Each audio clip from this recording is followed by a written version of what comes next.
Hi YouTube, it's ACDodd here again, and this evening it's all about the rockers.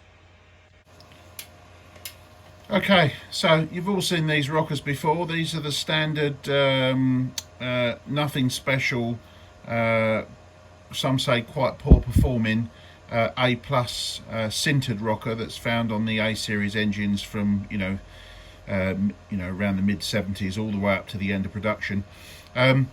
And they are a plenty good rocker for a standard application.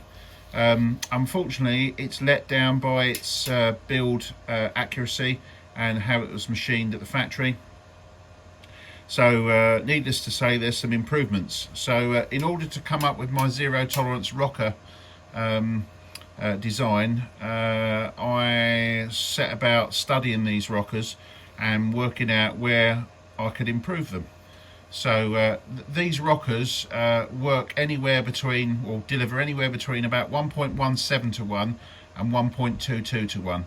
And the most annoying part about that is that they vary. So it's entirely possible that if you have 8 of these on a shaft, you can get different lifts out of every single rocker.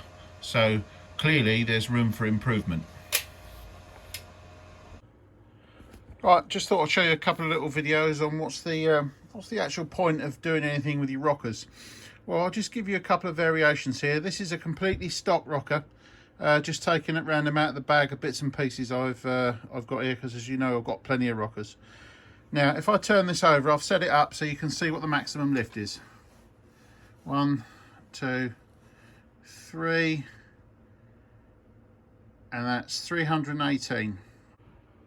Okay, this is rocker number 2. Again, this is a completely standard rocker, as taken out the my pile. So if we count the lift on this one, 1, 2, 300, and look at this one. Oh, she's still going. She's still going, and that's reading 335 thou. So the last one was 318, this is 335. What I'm trying to show here is this is the variation on standard rockers. There's a number of ways to improve these rockers, and the inconsistencies are actually more than in one area. So the obvious old-fashioned way of increasing the lift on these was to throw these away altogether and then fit the older pressed steel type, and then perhaps fit an offset bush.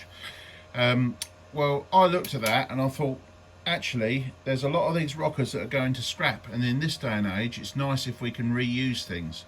So what I did is I studied the rocker and come up with a number of options. So as we can see here, this one's got a bush in. So I made a few various different types of these, including using the original standard rocker bush that used to be fitted in the pressed steel rockers. Unfortunately, I found that using that larger bush meant that the rocker became too weak, because the wall thicknesses was not strong enough to withstand the forces in high performance applications.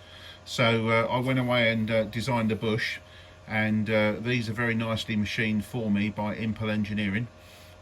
Thanks Alan for that. And I then machined the rockers out and put a bush in. And what that also enables me to do, if you look carefully, you'll see on that one, that's the hole on that is fairly central. And what I've done there is, as I bore that out, I've actually offset that slightly. So I've moved that bore closer to the adjuster, and the reason for that is to increase the ratio slightly. It's only a small adjustment, and the reason for that is it maximises the material around the boss and maintains the strength. It looks like a big thick bush there, but that's because it's only currently got a 1/2 inch hole in the middle, and that needs to be bored out now to take that out to a 9/16, to accept a 9/16 shaft. So to further improve these rockers, I've already mentioned about the offsetting. The next area we need to look at is the adjuster. So on these particular rockers, the hole has been re-drilled and repositioned, and with the sole intent of moving the adjuster closer to the bush centre line. And what that basically does is give me a little increase in ratio again. So there's two areas here which are adjusted, and then the third area, and it's not shown on this particular rocker because I don't always give away all my little secrets. This rocker will have the tip reprofiled, and the tip reprofiling gives me the extra lift needed to maximise the new ratio, and we take these rockers up to a full 1.3 to 1. So effectively, what was a scrap component, and many just throw these away, we actually turn that into something useful that can be used by people who want reliable rockers for road use applications. When I say road use, I mean typical people who want to drive one end of the country to the other, or want to fairly normal applications. So these rockers are not the rockers you want if you've got 200-pound valve springs and huge cams. For those you need a forged rocker. But if you just got a relatively standard car up to about 100 horsepower for road use, these are plenty good enough, as long as you use the appropriate spring, which is typically the AEA 525 springs, double springs from Mini Spares, and you will find that these will give a very long life and be very reliable in use. So here is the typical machining operation to bore out a few rockers, and this particular activity, I'm taking the rocker which has got the original standard bore, and I'm going to bore it out ready to fit the bronze bushing.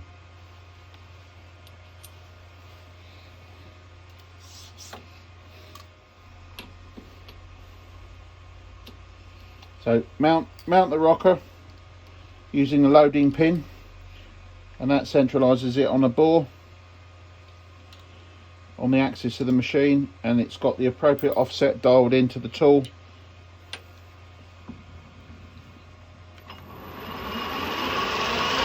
Start the machine up and let's get boring.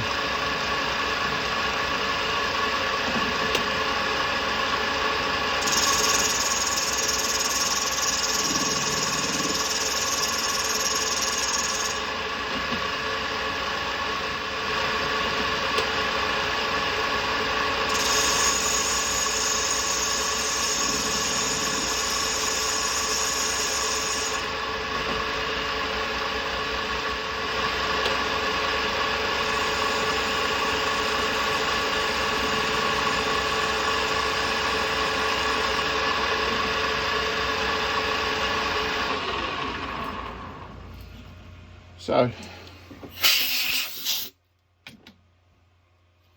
gauge the bore.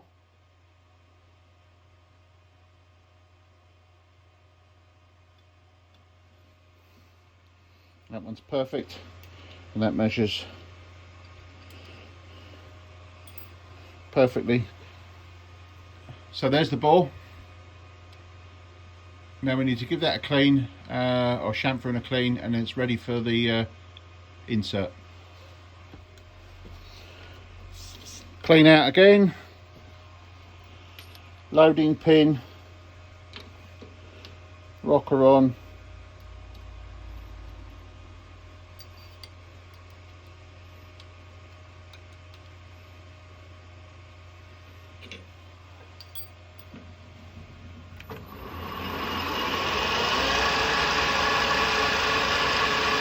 bore out in 3 stages.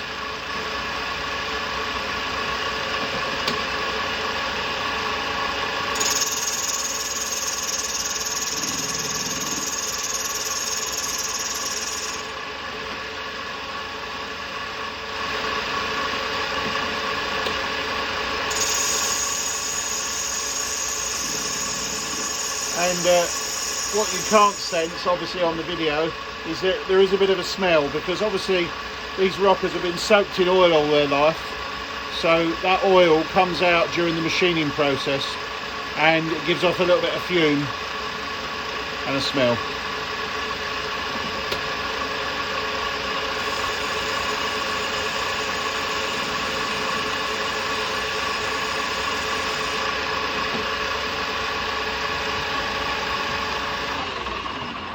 So that's another one done.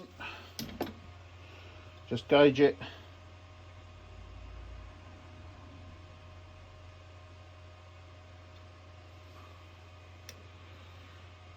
I'm just using a relatively standard dial ball gauge. I actually use my own clock in the end, but anyway, this process I can repeat this to within a few tenths of a thou. It's very, very good. So rocker off, again, all bored out, chamfer, clean, install bush. So in terms of bushings, I have a set of bushes which were machined for me, as I mentioned before, by Impel Engineering. And what I do is I grade all the bushes so I can then use these for selective assembly. So depending on what the bore of the rocker turns out to be, I can choose the appropriate bush and just drive it home. And to driving the bushings, I just simply use a custom-made driver tool and drive them in using a copper mallet. Now this time we've got a full-on ACDodd 0 tolerance offset bush 1.3:1 ratio rocker. All right, and let's see what this one gives. 1, 2, that's 300, that's 350. She's still going, and that one tops out at just a snatch over 357 thou. Now the good thing about my rockers is that they'll all deliver within, well, of that particular figure there, there'll be about plus or minus 1.5 thou from that actual figure. So there's no variation. So if you're building an engine and you put these on, you've got a tiny variation and a lot more lift. Whereas if you go with the standard rockers and just fit them as they are, you don't know what you're going to get. It's kind of potluck as to whether you get a mixture or all low ratio or some high and some low. Some people have been asking me, is there any benefit of optimizing these rockers? And yes, there is. So if you want to fit these on and play with the geometry, then there is fruit to be had, so to speak. So to this end, I've taken my standard 1.3 offset bushed rocker, which normally gives around 356 or 350 to 356 to 359 thou of lift. And in this case, I've optimized it on the jig. And to do that in this particular case, that's 3mm of packing under each post. And I'm using my adjustable push rod. So I've extended that. And that's shown that the adjuster is well up in the rocker, as you can see, but that's what it's taken to optimize the lift. And in this case, we've managed to add quite a bit. So if we move that round, 1, 2, 300. That's around where you get normal rockers. That's around where you get typically my rockers. And then in this case, we keep going all the way to 371 thou. All right. And if you want to know what that works out to, in this case, that rocker is delivering a ratio of 1.36 to 1, and that's installed. So what I mean by that is you lose some lift when you install it due to the spring and load associated with bending push rods and just loading up the mechanism, basically. That will deliver 1.36 to 1 when it's installed. Okay, hopefully you found that useful. That was a quick whiz through on my 1.3 to 1 0 tolerance rockers. As ever, like and subscribe, and I hope to see you soon. Thank you very much.